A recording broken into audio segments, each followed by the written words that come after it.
And now Leslie Rubin takes a look at a group operating off the radar to most of the public and even police who found out about it when she brought it to their attention. What you're seeing is called Street Outreach, a nonprofit called SOAR, standing for Solutions-Oriented Addiction Response, goes out into Charleston every other week and hands out hundreds of healthcare kits to people they say represent the city's most vulnerable. SOAR says the kits cost about $9 and are funded through donations. Every 2 weeks, your donation will be turned around in the most efficient way possible to get supplies that are literally saving lives in your home county. Inside the kits, snacks, a mask, naloxone, medical and hygiene supplies, and dozens of clean syringes. How are you? Hey there. Pretty good. Do you prefer shorts or longs? Long. Okay. You have any open places on you need some salve for? She's got some good nose. There you go. This video given to Eyewitness News by this woman who wants to remain anonymous. I've never seen anything like it. We've agreed to conceal her identity. I mean, there's so many people there, and, I felt very, very uncomfortable. And, I went to the line, and they didn't offer help or nothing. The help she's referring to is rehab or treatment. She says there was never any offer of that at either of the 2 times she went to the giveaways. In a statement to Eyewitness News, SOAR says it connects clients with recovery coaches and chances to get into recovery. The locations are never announced publicly on SOAR's Facebook page. Neither is the fact that syringes are being handed out. Communication is through a text message group that alerts participants where they'll be set up with a few hours' notice, urging them to not come early and to remember to bring used syringes. You told them you had no needle exchange. That's right. And they had no problem with that? No. They didn't even ask me if I needed counseling or anything. They just slipped me through the line, and that was it. SOAR also told Eyewitness News it operates what's defined as a needs-based program. That means they don't set a limit on the syringes someone can receive, regardless of the number of return syringes. Her 2 visits combined, she walked away with 60 clean needles. She did say there was an offer to be tested for HIV, someone to help with getting a stimulus check, and someone asking if any of the naloxone they had previously handed out had been used. SOAR says it's handed out more than 5,000 doses of the overdose reversal medication. It's a lot. I mean, to go and watch it, it's amazing to have doctors present and people providing HIV testing present. Right now, there are 16 West Virginia DHHR certified harm reduction programs that operate needle exchanges across the state. One is in Kanawha County, West Virginia Health Right on Charleston's East End. In 2018, the needle exchange program at the Kanawha-Charleston Health Department was suspended and eventually shut down after city officials at the time deemed it was dangerous, mismanaged, and causing an excess amount of used needles to be found across the city. And they are winding up everywhere in Charleston, West Virginia. So SOAR was created in very much a response to that because it was shut down largely out of stigma and misunderstanding. There's no state law that requires permission from DHHR to operate a harm reduction program.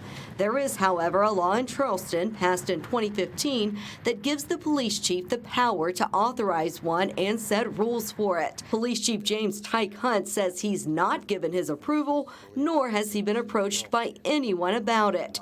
He learned about it 2 days ago from our investigation. Disturbing because it says plainly in our city ordinance that anyone that is not authorized by the state has to obtain approval from the chief of police here in the city of Charleston, and I have not authorized or endorsed anyone to do so. According to Metro 911, there have been more than 1,100 calls for needles to be picked up in the county so far this year, as more scenes like this needles are being documented in the city.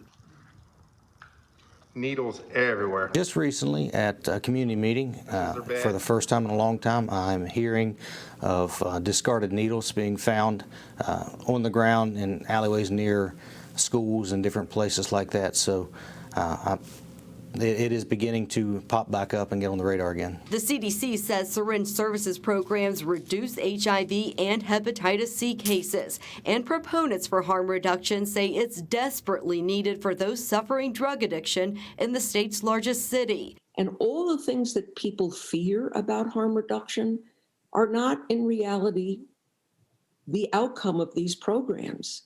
But there's so much misinformation and misunderstanding and so much stigma. In its statement, SOAR says, quote, after the last major program shut down, there was nearly a 2-year desert of low-barrier harm reduction services in Kanawha County. During that period, we saw massive plumes of hepatitis C, HIV, and deaths, which could have been avoided. If they're not going to follow the law, then it's hard to tell what else could stem from that. And now that the word's out, the police chief says he will act. Knowing what I know now, we are definitely going to be doing an investigation.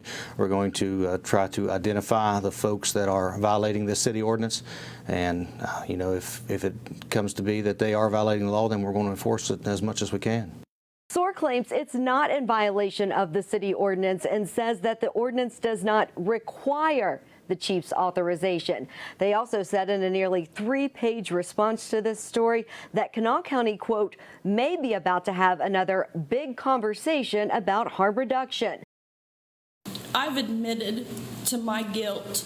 How did you? And I have to live without my children. I'm done talking to you. You are talking to me because you're sitting on the witness stand. Assistant Scioto County Prosecutor Julie Hutchinson firing back at Jessica Groves as she tells the jury she doesn't remember what caused numerous broken bones and skull fractures to her 2-month-old son Dylan. I know it happened. I remember bits and pieces, but no, I don't remember. Because when he died, part of me died. Her husband Daniel telling a jury he never knew the baby was hurt, but did witness his wife be aggressive to the infant. Where were you at? Baby Dylan had all these injuries and you didn't notice.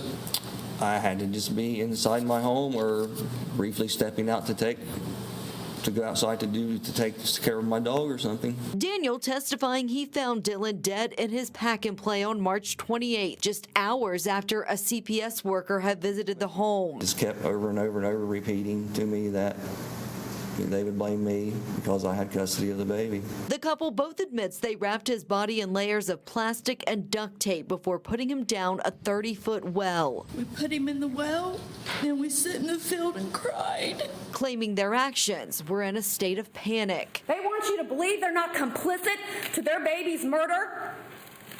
But this is what they chose for a coffin and his burial? This? And before the state starts tossing this around to you to get your attention, remember, she took the blame. A mother accepting guilt for her own baby's murder, but trying to convince a jury it was an accident. How did you cause those injuries?